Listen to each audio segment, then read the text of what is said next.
what you need to know about community health choices.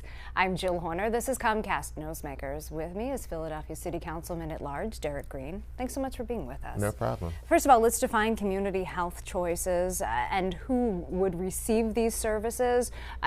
You're talking about some 80,000 individuals just here in Philadelphia, but what are community health choices? Well, Community Health Choices is a new program that's coming out from the Commonwealth. The Commonwealth is moving this program across the state. The Southeast region is the latest region that will be going into the Community Health Choices program, which impacts Bucks, Chester, Montgomery, Delaware County, and the city of Philadelphia. And really the goal of Community Health Choices is to provide more services for people in the community as opposed to in facilities. And with that, if an individual receives both Medicaid and Medicare, would they qualify for Community Health Choices? Correct. Under Community Health Choices, if you have both Medicare and Medicaid, you will receive the opportunity to go into Community Health Choices. Also, if you are a person that is in a nursing home, if you have a home health aide, or if you've received some type of care in your home or your community, you'll also be eligible for Community Health Choices. There is a deadline coming up. It is December 21st. Correct. What's the importance of this date? Well, the importance by December 21st, you must select one of the three managed care organizations, which is Keystone First, PA Health and Wellness, or UPMC Community Health Choices. So you have to select one of those three providers by December 21st. If not, you'll be automatically enrolled in one of them in the beginning of next year. And with that, when we talk about this, does this impact Medicare or just Medicaid for those who receive both? It only impacts Medicaid. So if you have Medicare, you have no impact at all to your physicians, your plan. There's no change for Medicare. This only impacts on the Medicaid side.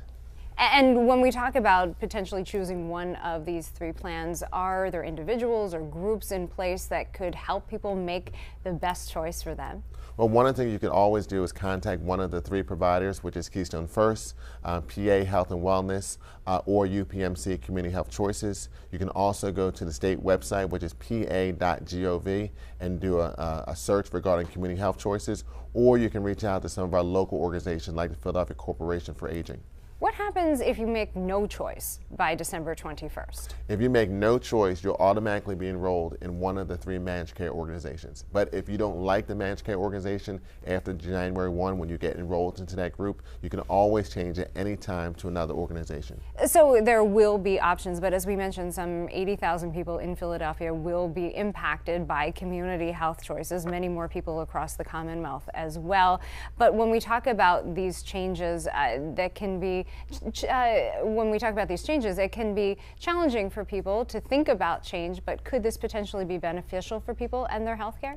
Well, the goal of this program is to really provide more resources in the community. As chair of the Council Committee for the Disabled and Persons with Special Needs, as well as the vice chair of our Council Committee on Aging, I thought it was very important to have this hearing and to use this opportunity to get information out so people don't get confused and get upset. But there's resources here to really provide more service for you in the community. And that's the idea, is to provide the information and that these resources are available. But you do want to remind people of that deadline of December 21st to make that decision about a managed care plan. Absolutely, so we can provide the best health care for the people that need it the most. Thanks so much for being with us. Thank you. We've been talking with Philadelphia City Councilman at Large, Derek Green. I'm Jill Horner.